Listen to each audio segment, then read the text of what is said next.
День за днем корреспонденты нашего телеканала следят за событиями в республике и за ее пределами. Сегодня, подводя итоги этой недели, мы расскажем вам о самых заметных из них. Вы смотрите программу «Якутия. День за днем». В студии Петр Васильев. Здравствуйте. Вот о чем мы расскажем в ближайший час.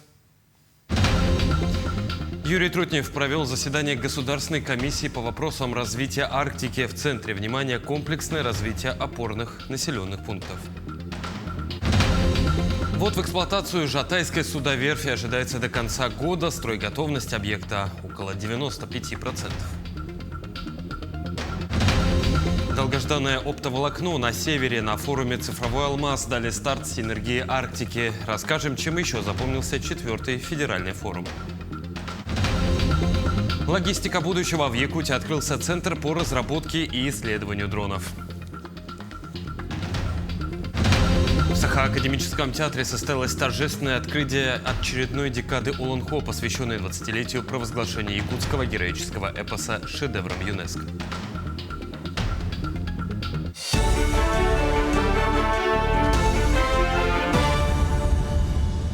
Владимир Путин утвердил стратегию государственной и национальной политики до 1936 года. Она направлена на обеспечение национальных интересов России, укрепление единства и целостности страны, сохранение и защиты этнокультурной самобытности ее народов, обеспечение конституционных прав и свобод граждан, гармонизацию межнациональных отношений. В документе всего 61 пункт. Согласно нему, современное состояние межнациональных отношений характеризуется как стабильное. Одним из приоритетов стратегии названо вовлечение детей и молодежи из новых регионов во все российские конкурсы и акции. Полпред ДФО Юрий Трутнев провел заседание Госкомиссии по вопросам развития Арктики. Одной из тем повестки стало распространение программы «Доступное арендное жилье на опорные населенные пункты Арктической зоны России». Так, в соответствии с поручением главы государства, в Арктике с 1 января заработает механизм предоставления арендных квартир для молодых специалистов.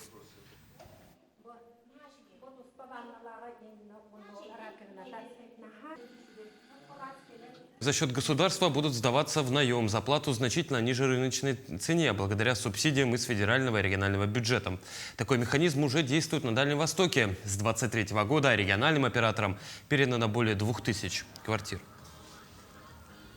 Квартиры пользуются спросом и позволяют людям за более приемлемые деньги получать комфортные условия, создавать семьи.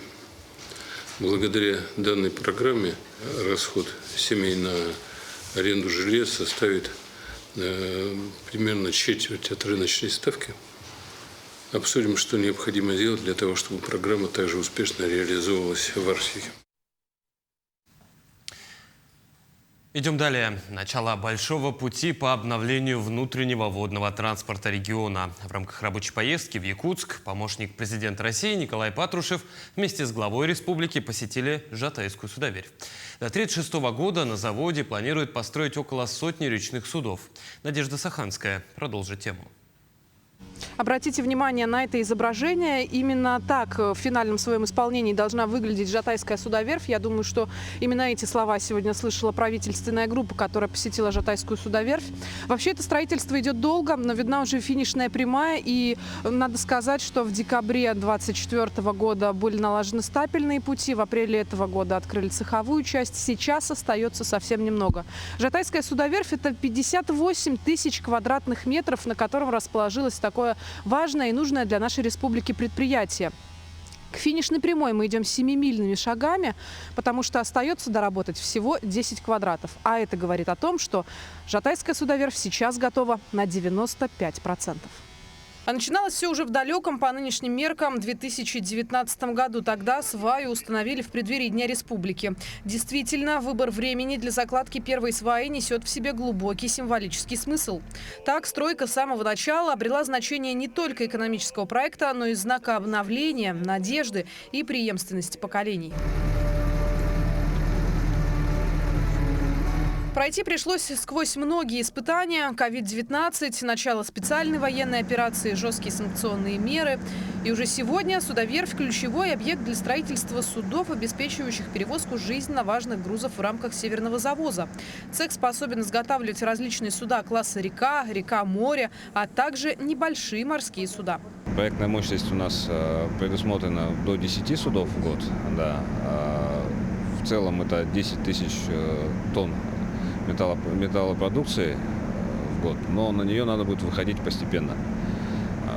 Во-первых, это должно быть серийное производство. Во-вторых, нам нужно будет дооснащать цех дополнительно еще, чтобы мы смогли выйти на эти производственные мощности. Николай Патрушев обсудил с руководством республики и судостроительного завода перспективы развития предприятия и его дальнейшую загрузку заказами. Он ознакомился с производственными мощностями, участком сборки плоских секций, где возводится паром для Сунтарского улуса, участком сборки полотниц и стапелем завода. Ему также представили строящиеся малые баржи для сельскохозяйственных нужд региона. Первый заказ уже есть. Это 100-метровая баржа, на которой сегодня идут работы. Но для того, чтобы справиться с проектной мощностью и, возможно, даже перевыполнить план, нужна рабочая сила. Помощник главы государства подчеркнул необходимость увеличения объемов заказов для обеспечения строительства речного флота, так необходимого для грузоперевозок по Ленскому бассейну и в арктической зоне Российской Федерации.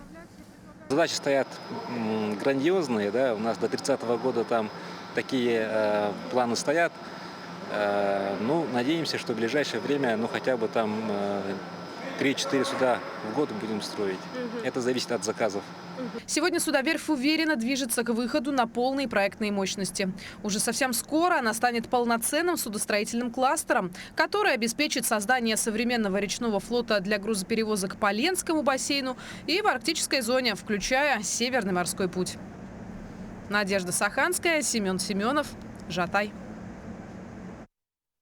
На пленарном заседании Госсобрания Илтумен народные депутаты во втором чтении приняли проект закона республики о госбюджете.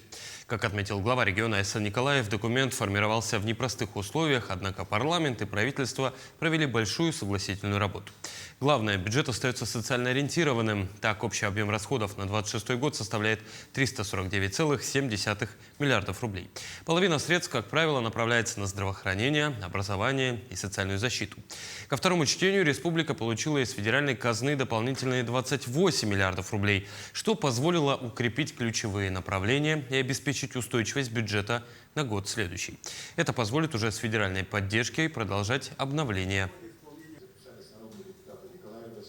В части транспортного комплекса отличительной особенностью является то, что сегодня в рамках национального проекта «Инфраструктура для жизни», инициированного нашим президентом страны Владимиром Владимировичем Путиным, предусмотрено в трехлетнем периоде и отражено поступление федеральных средств на строительство Ленского моста в размере более 41 миллиарда рублей. Далее хотелось бы отметить, что также отличительной особенностью стало, что предусмотрены на трехлетний период порядка 400 миллионов рублей для приобретения и обновления общественного транспорта. На пленарном заседании парламентарии также рассмотрели проект базового закона об МСУ в первом чтении. Инициированный главой и группой народных депутатов, законопроект получил одобрение большинства парламентариев. Виктория Готовцева продолжит тему. По словам инициаторов, законопроект не только гармонизирует республиканское и федеральное законодательство, но и определяет ключевые принципы организации местного самоуправления. В республике сохраняется двухуровневая модель местного самоуправления. Главный принцип документа – преемственность с федеральным законодательством. Мы должны понимать о том, что новый порядок выборности глав муниципальных образований и городских округов, он направлен на то, чтобы повысить ответственность глав для дальнейшего развития своей территории. И оно полностью отвечает принципам выборности и демократии. Ну и ключевым нововведением стал переход на новый порядок избрания глав муниципальных образований. Теперь главы районов и городских округов будут избираться представительными органами из числа кандидатур, представленных главой республики, а главы городских и сельских поселений – представительными органами уже по результатам конкурса. А вот для малых сельских поселений, то есть до 100 избирателей, представительный орган не создается, так что полномочия возлагаются на сход граждан. Меняется принцип избрания глав муниципальных образований. Назначения нет и не будет. Самовыдвижение приветствуется, это будет. Повышается роль представительных органов местного самоуправления. Сейчас депутаты наследных районных советов соразмерно, одновременно будут совместно с главами отвечать за все, что происходит на местах, отвечать перед населением. И они должны будут работать вместе, на паре. Законопроект прошел широкое обсуждение как в парламенте, так и на местах с теми, чью деятельность он будет регламентировать. Народные депутаты выезжали в районы и обсуждали этот вопрос с муниципалитетами. Выслушаны все предложения. Как правило, все это будет учтено при рассмотрении во втором чтении.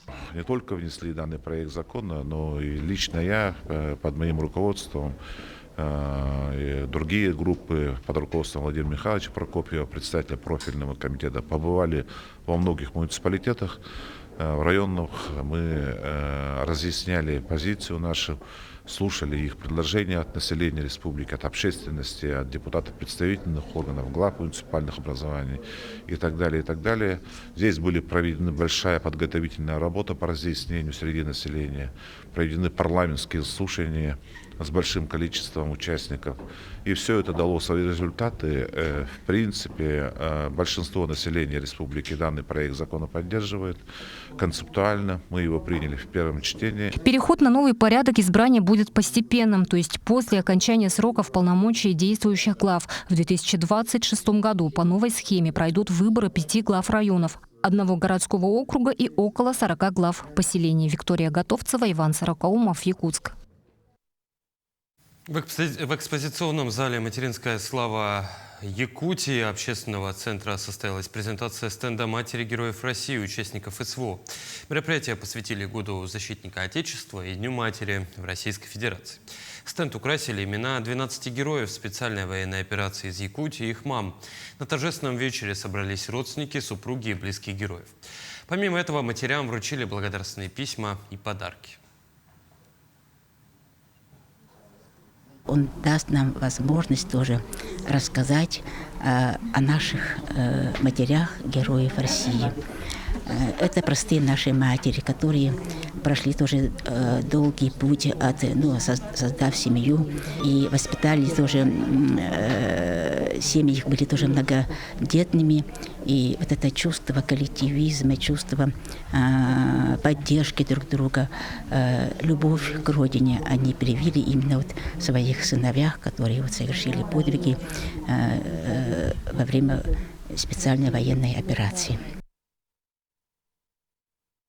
Центр «Воин» в этом году отметит 3-летие со дня основания и начала работы на территории России. Сейчас он представлен в 21 регионе. В Якутии его филиал был создан в апреле 2024 года.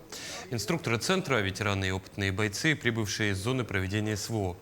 Сотрудники работают как с молодежью, так и помогают в обучении и тренировке тех, кто решил встать на защиту Родины. Так, филиал центра «Воин» тесно сотрудничает с центром «Ботур». Инструкторы обучают тактической медицине, огневой, инженерной и физической подготовке.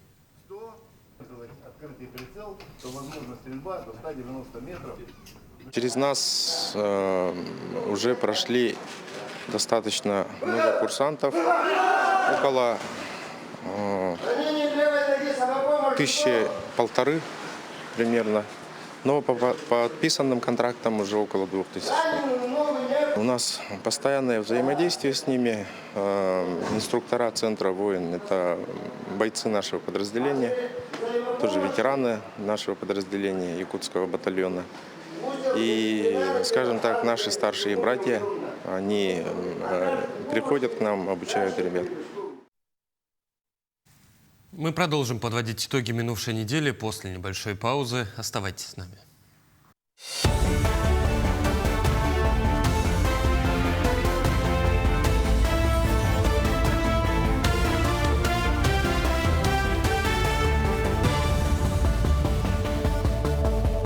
Вы смотрите программу «Якутия. День за днем». Мы продолжаем. Северный форум по устойчивому развитию набирает обороты. В столице республики прошло его главное событие – пленарное заседание. Вести с полей форума расскажет наш корреспондент. Больше 100 человек и представители 6 зарубежных стран под одной крышей. Все для того, чтобы Север и Арктика продолжали развиваться. Но путь к улучшению всегда сопряжен с новыми вызовами. Эффективно решать проблемы можно только сообща. Поэтому тема 6-го Северного форума посвящена партнерству в меняющемся мире. Мы видим, как мир очень быстро меняется. Уже многополярный мир практически появился. И, соответственно, надо понимать, какие новые партнерства нам строят в глобальном масштабе. Вот такие люди здесь у нас собрались, энергичные, пассионарные. И всем нравится эта площадка мозгового штурма, мы говорим.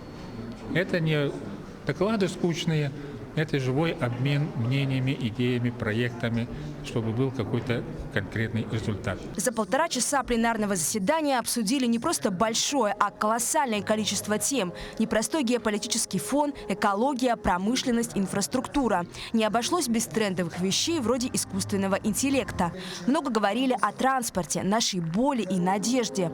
Строительство порта в Найбе обещает блестящие перспективы для логистики и Якутии, и всего мира. Мы проговорили, как должна выглядеть инфраструктура данного морского порта, какие должны быть глубины, какие суда будут планироваться заходить в этот порт. Потому что мы знаем, что почему, допустим, не Тикси развивают, потому что Тикси это всегда был порт неглубокий. Туда могли заходить только суда река-море.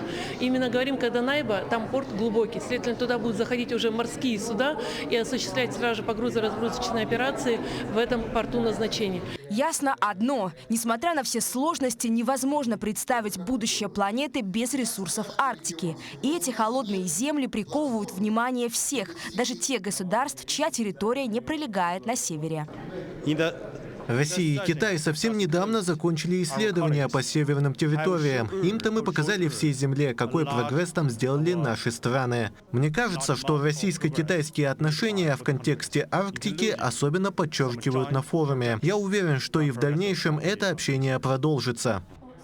Северный форум не завершен. Впереди целый день насыщенной программы. И завтра же нас ждет еще одно радостное событие – запуск проекта «Синергия Арктики», который обеспечит волоконно-оптической линией связи 61 населенный пункт. Ведь на севере жить.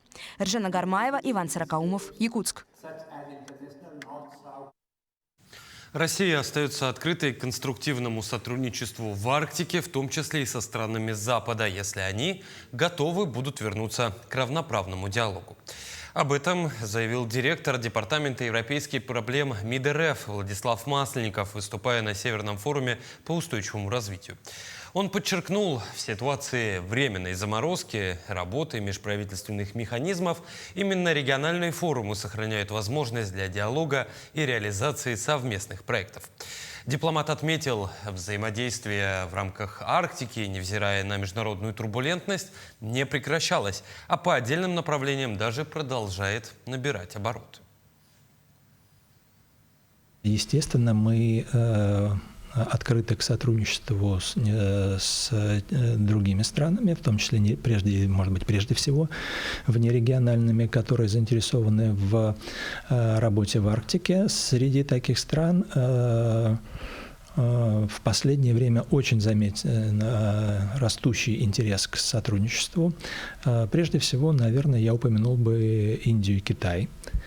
С ними даже есть, в общем-то, созданы новые рамки межгосударственного сотрудничества по данным вопросам. Долгожданное оптоволокно на севере на форуме «Цифровой алмаз» дали старт «Синергии Арктики». Крупнейший телекоммуникационный проект страны обеспечит высокоскоростным интернетом арктические районы Якутии. Подробнее о самых заметных событиях форума в следующем сюжете. Запуск разрешаем. 10 лет назад едва ли можно было всерьез говорить о быстром интернете на нашем суровом и сложном севере. Но цифровой алмаз – место, где мечты становятся реальностью. Всего через 3 года у 50 тысяч северян будет постоянный доступ к всемирной паутине благодаря проекту «Синергия Арктики». Конечно, это другое уже качество интернета, это другая его стоимость. И, конечно же, с точки зрения безопасности и надежности телекоммуникационной инфраструктуры не только Якутии, но и всей страны. Это грандиозный проект, потому что мы закольцуем и с Чукоткой с востока, и на севере Северным морским путем. Вот, кстати, и он, оптоволоконный кабель, благодаря которому в 61 населенном пункте Якутии появится высокоскоростной интернет. Больше 7 тысяч километров хрупкого стекла и металла окутают Арктику, чтобы север действительно стал местом цифровой трансформации. Проект был, по сути дела, инициативой республики, инициативой конкретных людей, которые, так сказать, добились того, что федеральный центр эту программу нам согласовал, и мы сейчас это будем делать. И этот проект делается во благо людей и во благо будущих, так сказать, недропользователей, потому что без связи инфраструктура невозможна, и связь является ее неотъемлемой частью, а арктическая зона – это потенциальные недра и, значит, так сказать, ресурсы нашей страны, которые будут недропользователям доступнее в том числе. Несмотря на все стереотипы, наша республика больше, чем сокровищница России. Мы уже задаем тренды в IT, а где-то и вовсе пионеры. Например, используем дроны для доставки между берегами Великой Лены или тренируем ИИ под нас. От чат-бота на якутском до прогнозирования распространения пожаров. И эти успехи признают по всей стране и даже берут пример. Изучить опыт Якутии – это то, что я слышу постоянно не только в близлежащих территориях, но и далеко, и в центральной части, и даже в Подмосковье. Поэтому это повод для гордости Якутии, наверное. И самое главное, это повод для того, чтобы те люди, которые родились здесь, живут здесь, никуда не уезжали, а более того, сюда приезжали. Впрочем, достижения современности можно использовать и просто для развлечения. Вот, например, разработка якутян. Пользуясь искусственным интеллектом, можно представить себя на фоне северного сияния или, например, надеть доспехи Ботра. Ну, а я решила, что я хочу увидеть себя в национальном украшении. В этом и есть, пожалуй, сила Якутии, в любви народа к своей земле, в желании видеть ее процветающей. Цифровой алмаз – подтверждение тому, что будущее определяют не природа или климат, а люди. А народ Саха умеет превращать сложности в возможности. Ржана Гармаева, Нюргун Старостин, Якутск. Экосистема технологической трансформации Якутии продолжает масштабироваться. На площадке форума «Цифровой алмаз» состоялось открытие IT-центра в Ленском районе. Он станет точкой притяжения для айтишников и разработчиков на западе республики. Реализуемый проект – результат сотрудничества Иркутской нефтяной компании и правительства. Отмечу, что на сегодня в регионе уже работают 14 центров. Оснащены они высокоскоростным интернетом, мощным оборудованием и укомплектованы компетентными наставниками.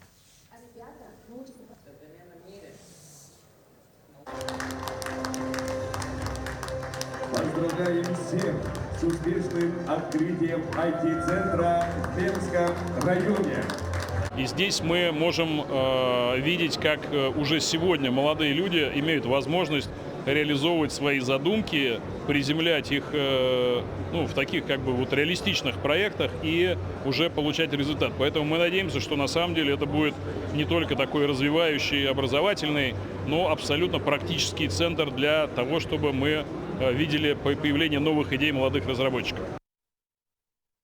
Якутия должна стать лидером по производству дронов на Дальнем Востоке. Такую мысль озвучили во время открытия Центра беспилотных авиасистем «Полярный». Идея создания цифрового пространства в Алмазной республике была озвучена главой государства Владимиром Путиным. Чем будут заниматься в Полярном, знает наш корреспондент. Мы давно привыкли, что дроны используются во время выполнения боевых задач на передовой СВО. Но мало кто знает, что БПЛА применяется и в мирной жизни. Они помогают в поиске пропавших людей или же в обнаружении лесных пожаров и борьбе с ними. Беспилотник вылетает, осматривает заданную им площадь. После перелетает, производится осмотр видео. И искусственный интеллект позволяет, есть дым-точка, чтобы не смотреть полное видео, на данный кадр включается, и уже более оперативно происходит его обнаружение и в дальнейшем направление этого сил для тушения. Апробация данных беспилотников продолжится и в следующем году. То есть планируется запуск 2 беспилотников данного типа. На протяжении вот уже нескольких лет беспилотники служат во благо инженерам при кадастровых работах. Хотим сказать, очень хороший проект, который будет включать в себя задействование всех органов местного самоуправления и наполнение ГИС-системы ортофотопланами, плюс разными тематическими картами. И все это аккумулятивно даст бюджет повышению всех уровней, как и муниципального, так и регионального уровня бюджета. Дроны и другие беспилотные аппараты – это будущее государства. В перспективе небольшие БПЛА будут способны перевозить тяжелые грузы в отдаленные районы Якутии. Сегодня мы летаем в Якутске Нижний Бестях, но придет то время, когда в каждом наследии Якутии будет дронопорт. И дроны и беспилотники будут доставлять грузы, так необходимые нашим якутянам, снизив себестоимость товара и повысив качество жизни населения и улучшив транспортную связность. Научно-производственный центр беспилотных авиационных систем «Полярный», открывшийся на базе технопарка Якутия, призван решить несколько важнейших задач в области дронов. 3, 2, 1, старт! Первоочередная задача, которая стоит перед коллективом центра – производство и сборка собственных БПЛА. Разработка и производство беспилотных авиасистем, которые позволят реально республике быть лидерами и на Дальнем Востоке, и быть одними из лидеров нашей страны. Не стоит забывать, что для управления беспилотников необходимы операторы с соответствующим образованием. Обучение мастерству пилотирования – еще одна задача «Полярного». Очень важно, что здесь будут еще и обучаться ребятишки. Потому что все, что мы, соответственно, придумываем, все, что мы потом внедряем, это все нужно обслуживать, этим все нужно управлять. Научно-производственный центр «Полярный» должен стать местом развития компетенций всего Дальнего Востока. А его разработки позволят привлечь дополнительные доходы в бюджет Якутии в размере более 2 миллиардов рублей ежегодно. Вероника Таюрская, Семен Семенов, Якутск.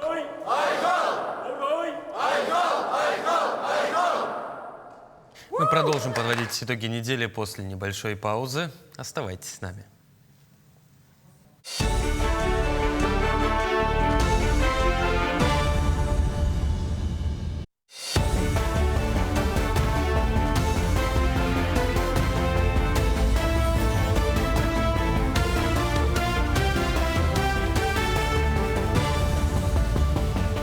Вы смотрите программу «Якутия. День за днем». Мы продолжаем.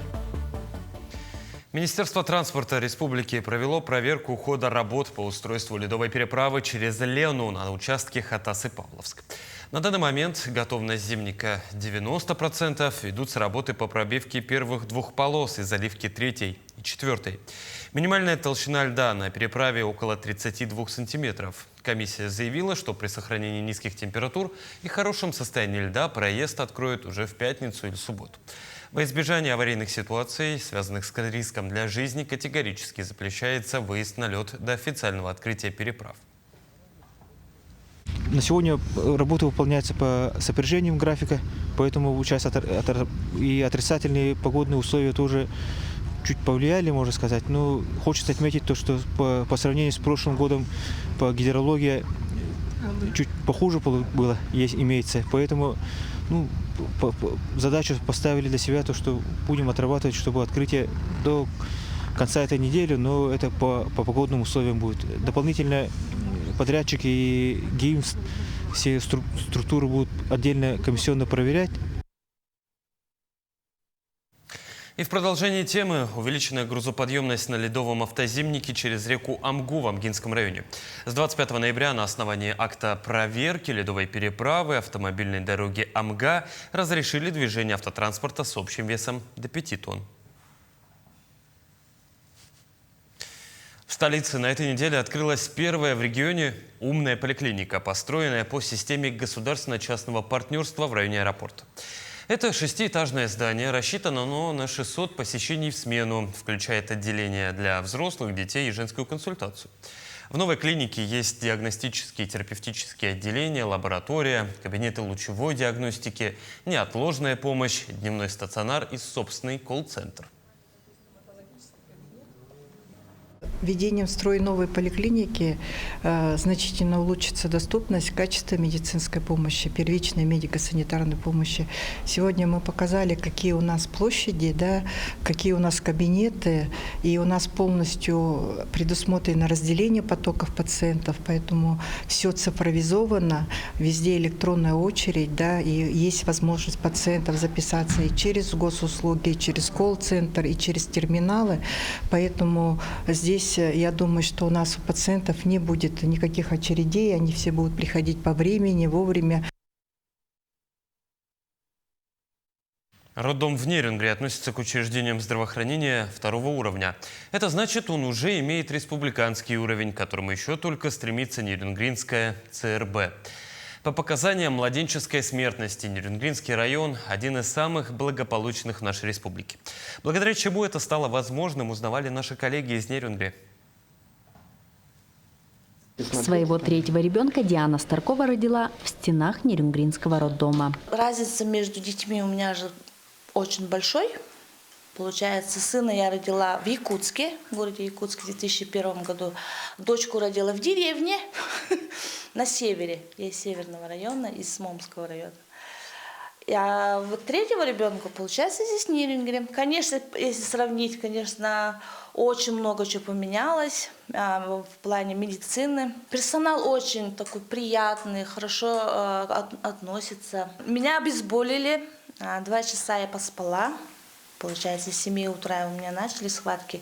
2 часа отдохнула, поспала и уже в 11 родила. Как бы полегче стало. Главная цель отделения – помочь женщинам родить здорового малыша и, конечно, сохранить здоровье мамы. В этом году ожидается рост рождаемости. Если взять, в прошлом году у нас прошли 496 родов, в этом году уже в ноябре число родов достигло 483 на сегодня. Из них 232 мальчиков и 251 девочек. Благодаря программам для привлечения в район медицинских работников укомплектованность акушерского отделения сегодня составляет 95%. По программе прибыли очень много специалистов. Именно в этом году к нам прибыл новый врач с Волгоградской области, акушер-гинеколог, работает и получает хорошие поддержки от администрации и от больницы. Еще у нас с апреля 2025 года появился анестезиологический пост, и с ноября 2025 года он уже круглосуточный пост. Набрали реаниматологов, 3 врача к нам прибыли с Улан-Удэ. Мы сейчас внедряем обезболивание при родах. Мы совместно с ними ведем все периоды родов, начиная от первого и заканчивая послеродовым периодом. Отделение новорожденных – особая структура роддома, главная цель которого – помочь малышам адаптироваться к новому миру после рождения. Здесь имеются койки патологии новорожденных и недоношенных детей с койками интенсивной терапии. Это стало спасением для детей с различной соматической и хирургической патологией, врожденными пороками развития, недоношенностью различной степени. Для выполнения поставленных задач отделение продолжает пополняться новым современным оборудованием. Открытая реанимационная система, которая позволяет комфортно проводить ребенку реанимационную помощь, лечение. Оснащено также у нас аппаратами ИВЛ, СИПАП. Это для детей, которые нуждаются в поддержке дыхания, которые самостоятельно не могут дышать. Также у нас по оснащению есть кувезы. Да, это специальные такие у нас аппаратура, в которой поддерживается тепло вокруг ребенка и улучшается его, конечно, выхаживание. Это для недоношенных, для детей с экстремально низкой массой тела. За последние 3 года в отделение пришли 2 молодых врача-неонатолога. Таким образом, укомплектованность медицинским персоналом и современным оборудованием несомненно радует и вселяет надежду, что будущее Нерюнгринского района находится в лучших руках. Екатерина Павлова, Захар Головин, Нерюнгри. В Якутске прокуратура начала проверку по факту травмирования 3 малолетних детей из Республиканского центра содействия воспитанию. По данным Минздрава, 24 ноября вечером дети были доставлены в педиатрический центр Республиканской больницы номер 1. 2 из них сейчас проходят лечение в нейрохирургическом отделении. 3-й ребенок в состоянии удовлетворительном. Ему рекомендовано амбулаторное лечение. Вся необходимая медпомощь оказывается в полном объеме. Обстоятельства получения вреда здоровью детьми устанавливаются. Им оказывается соответствующая медицинская помощь. На место выехал прокурор города Якутска Виктор Умеренко. В ходе проверки прокуратура даст оценку исполнению законодательства об обеспечении безопасности пребывания детей в специализированном учреждении, действиям и бездействию уполномоченных должностных лиц и другим вопросам. Тем временем в Алдане провели очередной профилактический рейд по содержанию собак. Представители госинспекции ветеринарии совместно со специалистами администрации и полиции обошли 30 частных дворов. Подробности у нашего корреспондента. Как правило, при наличии такой предупреждающей таблички охранник за забором сидит на привязи и выполняет свою работу. Рядом бегает большая собака, которая, скорее всего, имеет свой дом и хозяина, но как кошка гуляет сама по себе, потому что она ему не нужна. Именно на таких безответственных граждан направлены профилактические рейды ветеринарных инспекторов. По результатам рейда розданы памятки 35 гражданам, проведены беседы с данными гражданами о надлежащем содержании домашних животных, о недопущении самовыгула, а также напомнили о правилах содержания домашних животных. Впрочем, профилактика редко дает плоды. Граждане плюют на закон и открещиваются от своих питомцев и любимцев, когда вопрос встает о расходах, вакцинации и чипировании животных. Поэтому на улицах города бегают стаи бездомных и безнадзорных собак. Собака, она не виновата.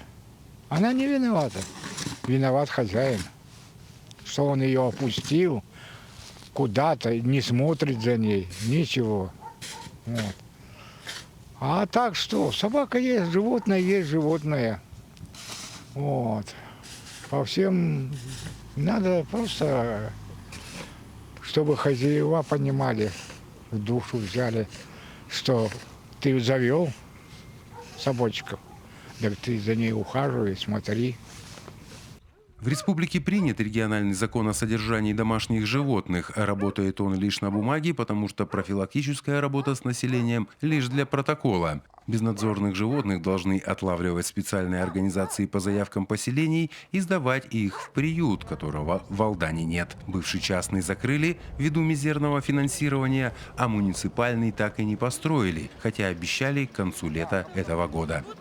В июне месяце 2025 года городское поселение оформило бюджетный кредит в сумме 16,5 миллионов рублей для того, чтобы приобрести приют ООО «Дархан».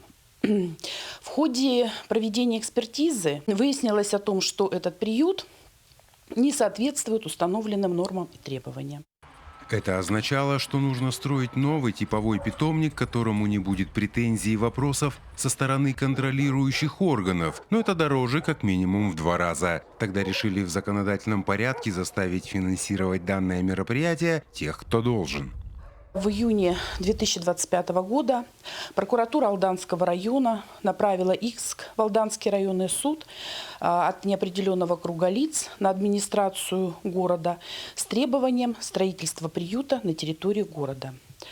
В ходе судебного процесса прокуратура Алданского района изменила требования, и сейчас они требуют обязать Управление ветеринарии Республики Саха-Якутия в срок до 31 декабря 2026 года построить приют в городе Алдан.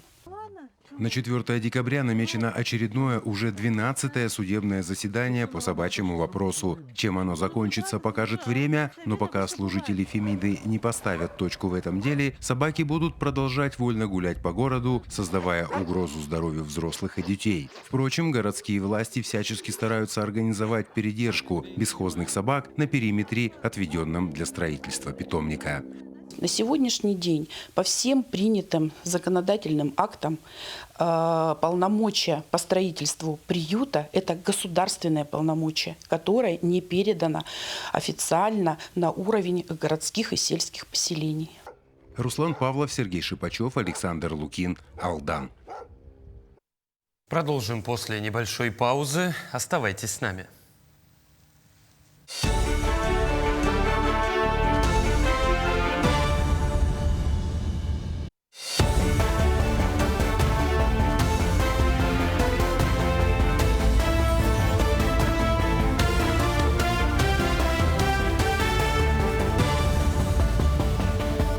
Вы смотрите программу «Якутия. День за днем». Мы продолжаем.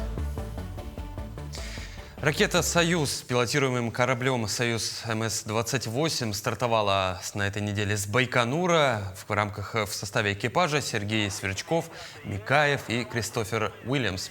Выведение корабля на заданную орбиту, его отделение третьей ступени ракеты, раскрытие антенн и панелей солнечных батарей корабля штатно. Участники экспедиции пробудут на орбите больше 200 дней. Во время миссии космонавты проведут более 40 экспериментов и 2 раза выйдут за пределы МКС с целью установки аппаратуры и профилактики модуля.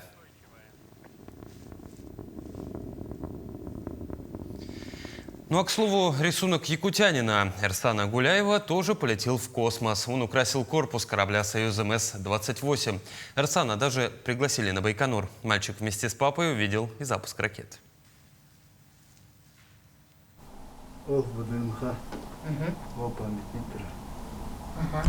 Красиво. Сегодня Эрсан и его папа Иван с окна гостиницы смотрят на ВДНХ. Уже завтра они будут на Байконуре на запуске космического корабля. На футболке отец и сын нанесли принт кота Персика. Этот же рисунок украсил корпус ракеты.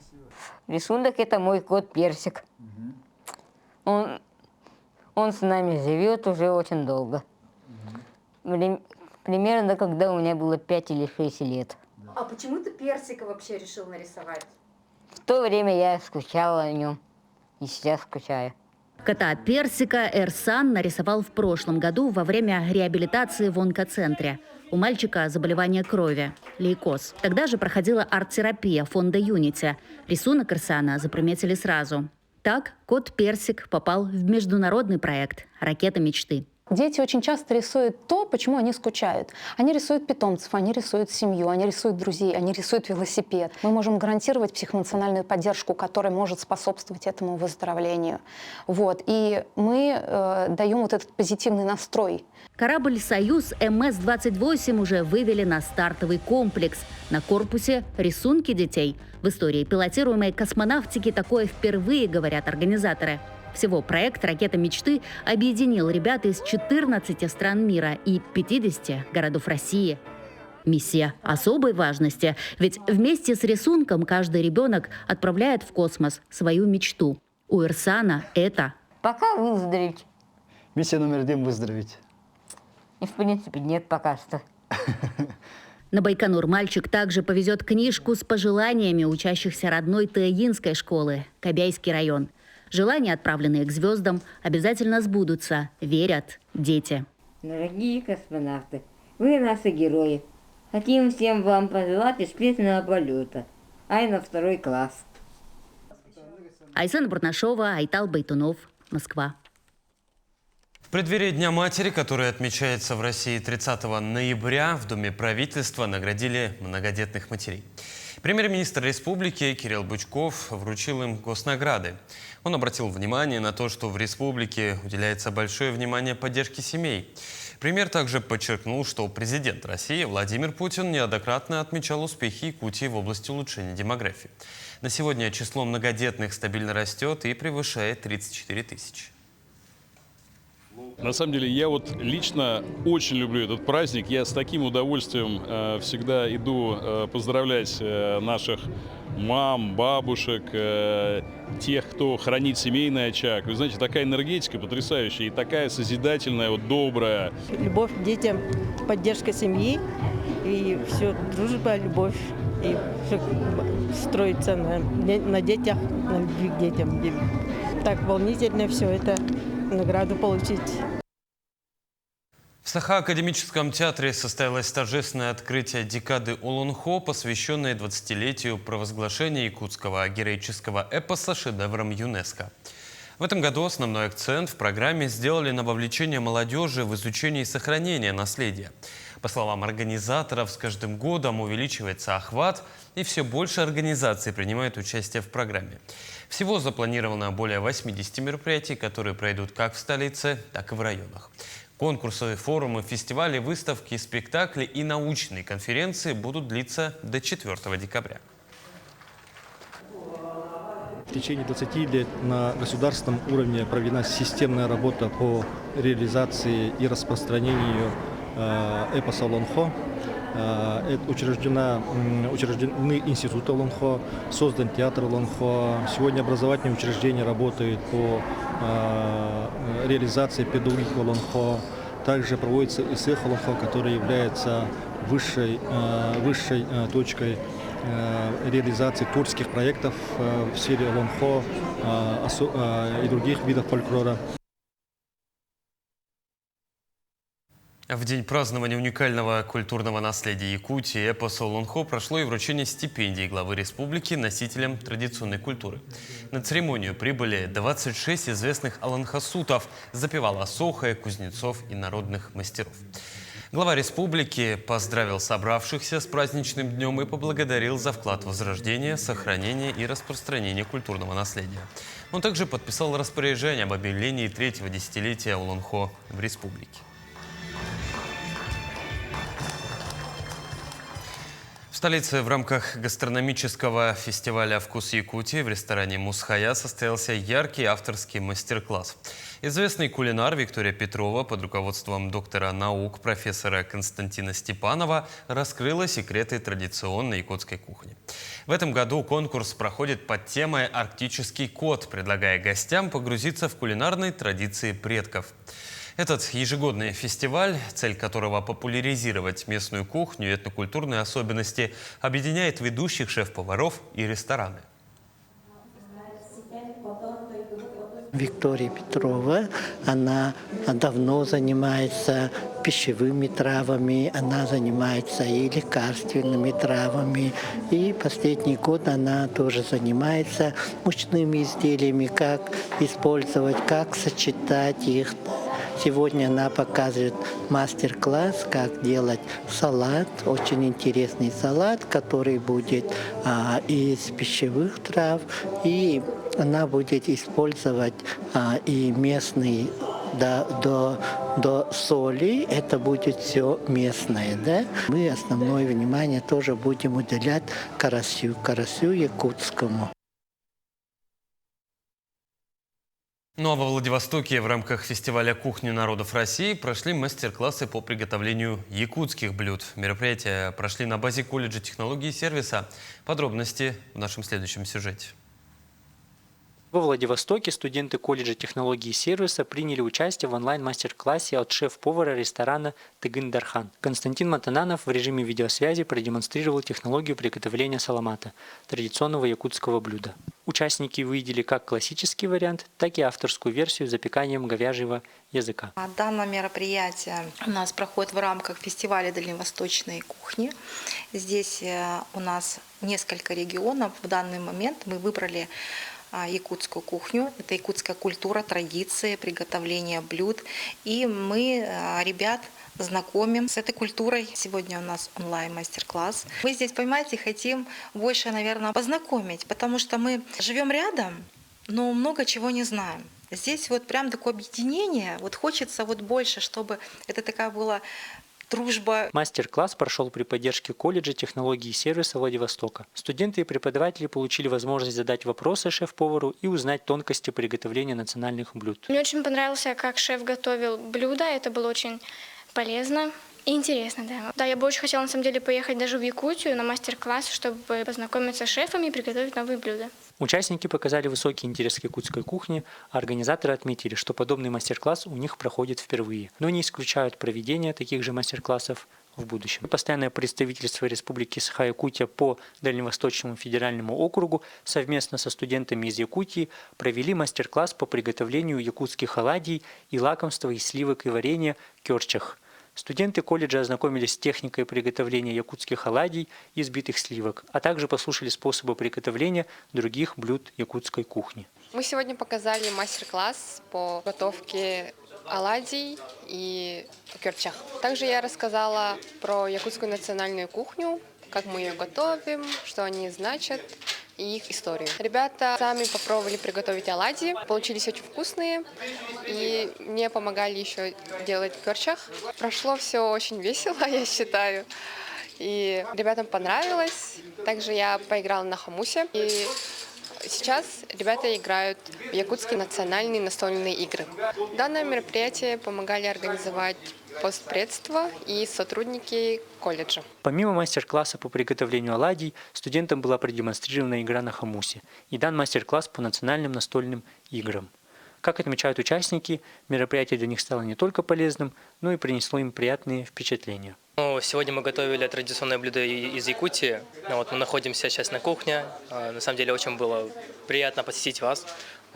Много чего нового узнал, для себя интересно открыл. Как раз таки рассказывали историю, как все возрождалось, как все появлялось. Мне было очень интересно и познавательно. Оладьи, на самом деле, они для меня необычные, они вкусные. Необычные в плане приготовления, я такие не готовил. Как я помню, это символ солнца. Как раз таки меня поразило, я такой думаю, реально, у каждого блюда есть свой смысл. Студенты и преподаватели получили возможность лично приготовить якутские оладьи и кёрчах, поиграть в настольные игры, а также примерить якутские костюмы.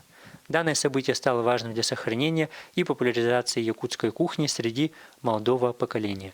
Иннокентий Кычкин, Владивосток. Колледжу технологии сервиса Уруй! Айхал! Уруй! Айхал! Уруй! Айхал! Айхал! Айхал! И в завершение о спорте. В рамках фестиваля «Зима начинается с Якутии» прошли детские соревнования по шорт-треку. Площадкой выступила детская юношеская спортивная школа номер 10. 40 участников, мальчики и девочки разных возрастов и категорий, продемонстрировали мастерство бега на короткой дорожке, волю к победе и уровень своей физической подготовки. У участников сборной особая экипировка. Лезвия коньков изогнуты влево, а костюмы называют ледовыми доспехами. Дистанции по возрастам 3 дистанции. Начальный уровень у нас 3 дистанции. 111 метров, 222 метра и 333 метра. Потом там детский возраст. Это уже опытные, да? Они тоже бегут 3 дистанции. 500 метров, 300 метров и 200 метров. И дальше младший возраст. Это уже взрослые, 12-13 лет. Они 700 метров бегут, 500 метров и 300 метров бегут. Такой была минувшая неделя глазами наших корреспондентов. Но я с вами прощаюсь. До встречи.